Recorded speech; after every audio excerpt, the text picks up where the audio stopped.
नमस्कार। आज 7 मई 2026 दिन गुरुवार है। आइए नजर डाल लेते हैं मध्य प्रदेश की बड़ी और जरूरी खबरों पर। आप कहां से एमपी न्यूज देख रहे हैं, कमेंट कर बताएं। मध्य प्रदेश में मेधावी छात्रों को लैपटॉप देने की तैयारी तेज हो गई है, लेकिन इस बार नियम सख्त कर दिए गए हैं। साफ कर दिया गया है कि 12वीं बोर्ड परीक्षा में पहली बार में ही 75% या उससे अधिक अंक लाने वाले छात्रों को ही योजना का लाभ मिलेगा। जो छात्र दूसरी परीक्षा देकर बेहतर अंक लाते हैं वे इस योजना के दायरे से बाहर रहेंगे। सरकार के इस फैसले से उन छात्रों को झटका लग सकता है जो पहली परीक्षा में कम अंक आने के बाद दोबारा परीक्षा देकर बेहतर प्रदर्शन की उम्मीद कर रहे थे।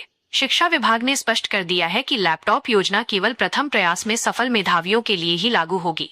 राज्य सरकार इस वर्ष 1.21 लाख विद्यार्थियों को लैपटॉप खरीदने के लिए 25,000 रुपए की राशि देगी।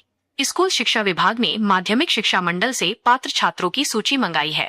सत्यापन के बाद सीधे बैंक खातों में राशि हस्तांतरित की जाएगी। इस योजना पर सरकार करीब 302 करोड़ रुपए खर्च करने जा रही है। मध्य प्रदेश मंत्रिमंडल की अहम बैठक मुख्यमंत्री मोहन यादव की अध्यक्षता में हुई, जिसमें कई महत्वपूर्ण निर्णय लिए गए। कैबिनेट ने किसानों के हित में दलहन में आत्मनिर्भरता मिशन के लिए 2,442 करोड़ रुपए के प्रावधान को मंजूरी दी। इसके साथ ही मध्य प्रदेश व्यापार कल्याण बोर्ड के गठन को भी स्वीकृति दी गई।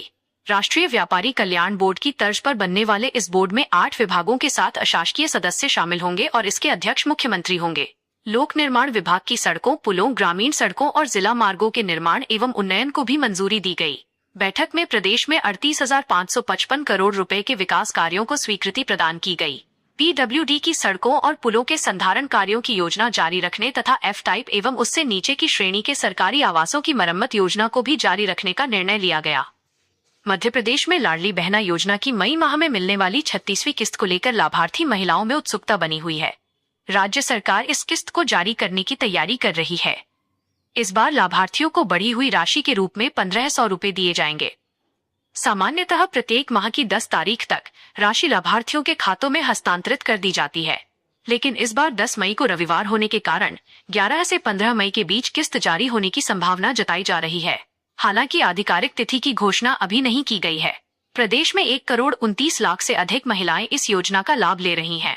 लाडली बहना योजना की शुरुआत 5 मार्च 2023 को की गई थी, जिसे पूर्व मुख्यमंत्री शिवराज सिंह चौहान ने लागू किया था। केंद्रीय मंत्रिमंडल ने मध्य प्रदेश के नागदा जंक्शन से उत्तर प्रदेश के मथुरा के बीच तीसरी और चौथी नई रेल लाइन बिछाने की परियोजना को मंजूरी दे दी है।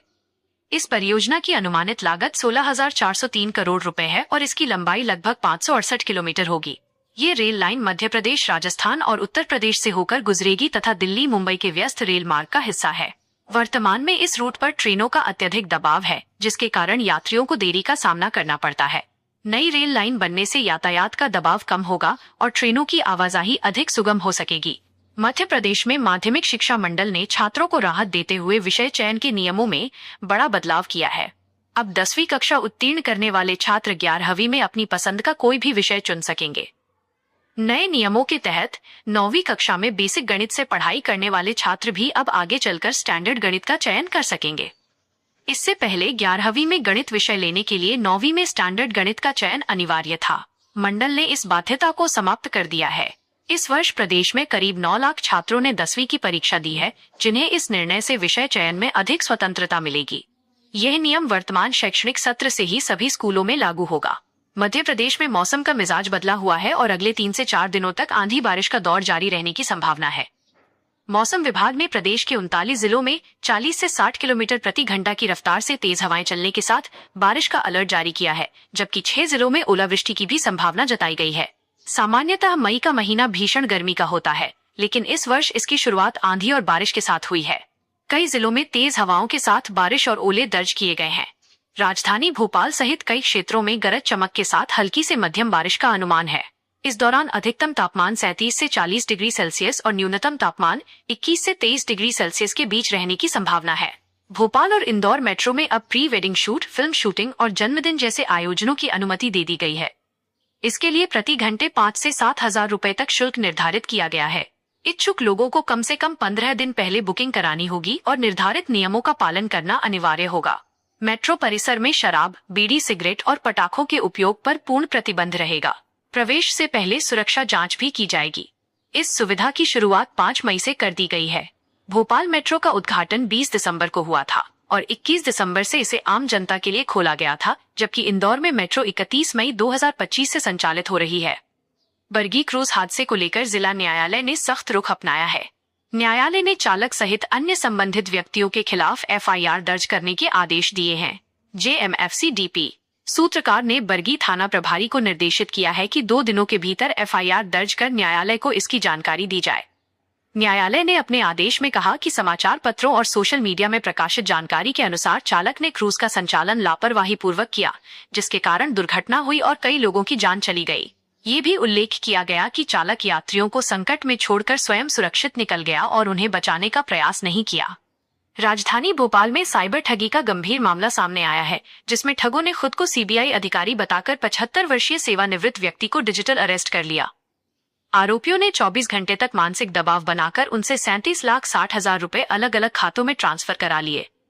मामला अरेरा कॉलोनी का है, जहां अविनाश कक्कड़ अपनी पत्नी के साथ रहते हैं।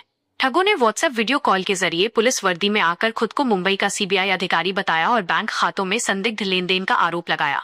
इसके बाद गिरफ्तारी की धमकी देकर जांच के नाम पर रकम सुरक्षित खाते में ट्रांसफर कराने को कहा। लगातार दबाव के चलते बुजुर्ग दंपति झांसे में आ गए और पूरी राशि ट्रांसफर कर दी। इस दौरान आरोपी वीडियो कॉल के माध्यम से निगरानी करते रहे ताकि पीड़ित किसी से संपर्क न कर सके। 5 राज्यों के चुनाव परिणामों में भारतीय जनता पार्टी को पश्चिम बंगाल, असम और पुडुचेरी में बड़ी सफलता मिली है। वहीं मध्य प्रदेश कोटे से राज्यसभा के 2 सांसदों को दक्षिण भारत के विधानसभा चुनाव में हार का सामना करना पड़ा।